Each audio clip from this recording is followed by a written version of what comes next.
नमस्कार, मैं हूं आपके साथ सुनील बॉबी और आप इस समय देख रहे हैं अपना खास कार्यक्रम बिहार समाचार। बिहार समाचार में हम लेकर आते हैं शिक्षा, रोजगार के साथ राजनीतिक तक की खबरें जो आपको जानना जरूरी होता है। काम की खबरें होती है। सबसे पहली और बड़ी खबर बता दें कि बिहार में नल जल और नली गली को लेकर एक बार फिर सरकार सतर्क हो गई है।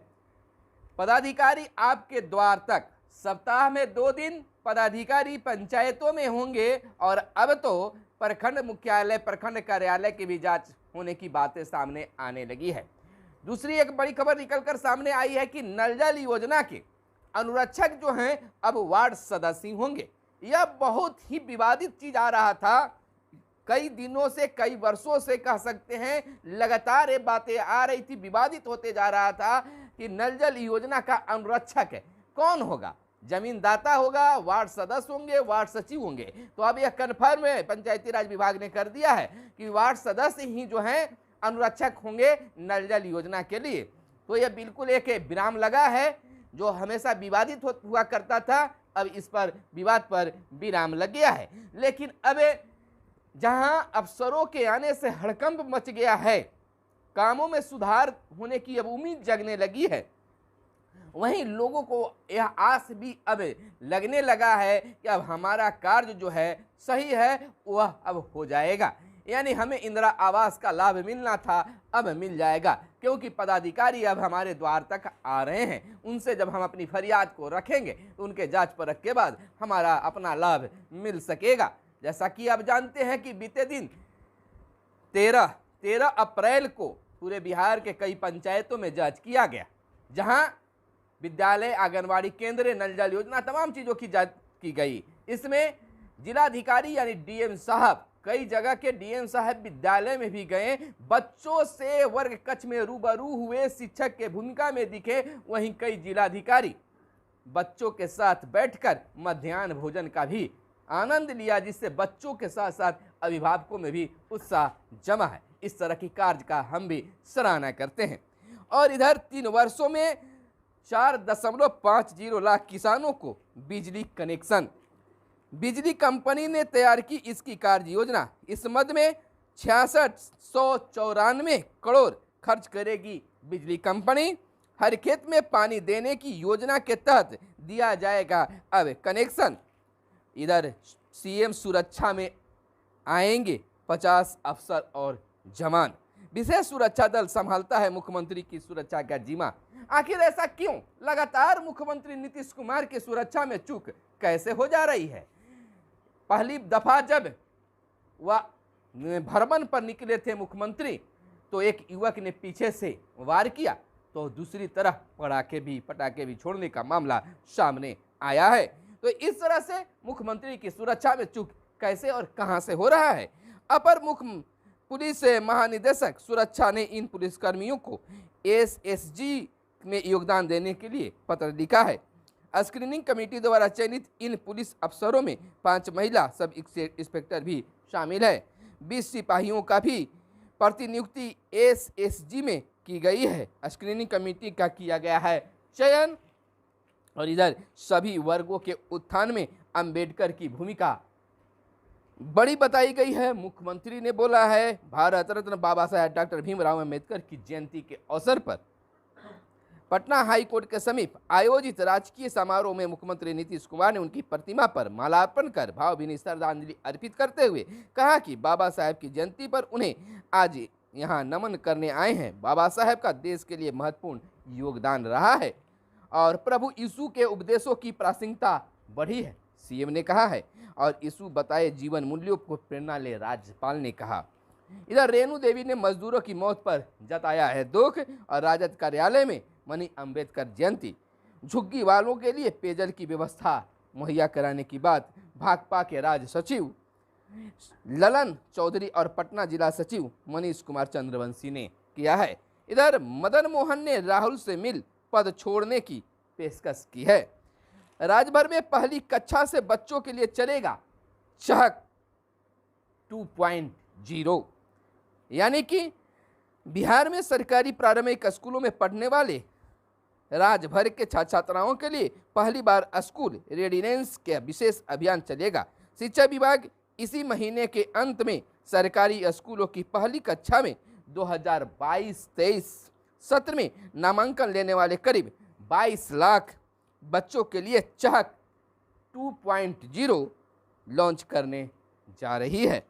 यानी कि इससे अब खास पहल किया जा रहा है, जिलों में हो रहा है इसकी सफलता की चर्चा। चहक 2.0 के तहत पहली बार स्कूलों से बच्चों की होगी दोस्ती। इधर इंटर कंपार्टमेंटल में चप्पल पहनकर जाने पर ही प्रवेश, यानी चप्पल पहनकर जाने के लिए कहा गया, जूता पहनकर जाने के लिए ना कहा गया है।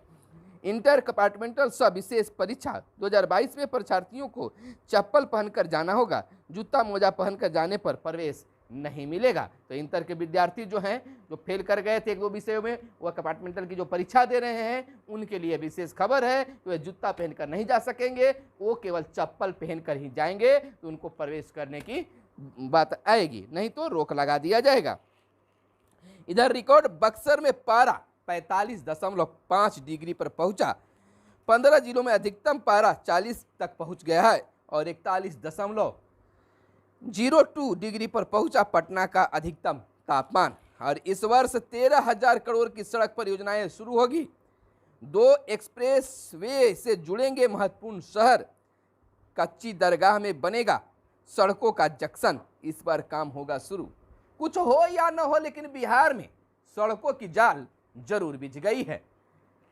कुछ ही ऐसे क्षेत्र रहा होगा गांव जेवा जहां शायद मुख्य सड़क से जुट नहीं पाया होगा, लेकिन बिहार में अब सड़कों का जाल बिछ गया है। आने जाने में शायद कहीं भी दिक्कत नहीं है, लेकिन फिर भी सरकार जो है अब उसकी मेंटेनेंस पर ध्यान, की सड़कों के निर्माण के साथ साथ उसका मेंटेन पर भी ध्यान दिया जाए। इस वर्ष 13,000 करोड़ की सड़क परियोजनाएं शुरू करने का लक्ष्य रखा गया है।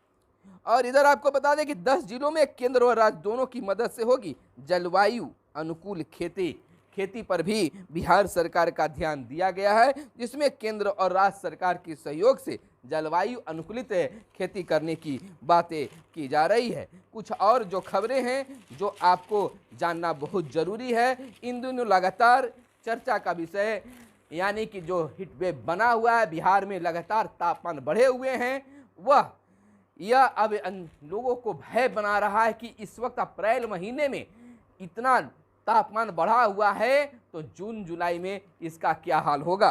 तो आपको बता दें कि लगातार इसमें पारा बढ़ते जा रहा है।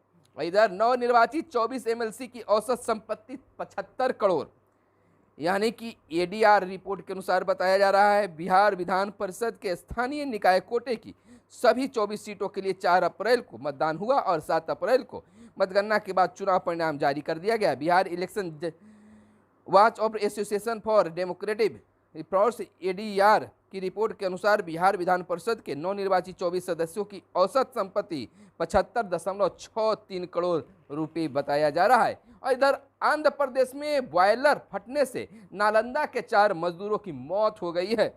सीएम ने दुख जताया, मृतकों के परिजनों को 2-2 लाख मुआवजा की बातें हुई है। और इधर बिहार में सभी अंचलों के कामकाज की जांच 23 अप्रैल को 534 अंचलों में जांच के लिए भेजे जाएंगे अधिकारी।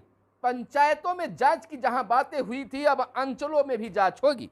534 अंचलों में जांच की बात हो रही है। कुछ घंटों पूर्व तय होगा किस अधिकारी को किस अंचल में जाना है, यानी कि अधिकारियों को भी चयन कर दिया जाएगा कि किस अंचल में किस अधिकारी को जाना है। पंचायतों की जांच रिपोर्ट के लिए पोर्टल तैयार कर दिया गया है। सभी जिलों के लिए डीएम को तैयारी करने का निर्देश भी दे दिया गया है। एक नया यह दौर शुरू किया गया है, योजना कह सकते, अभियान कह सकते हैं, शुरू किया गया है।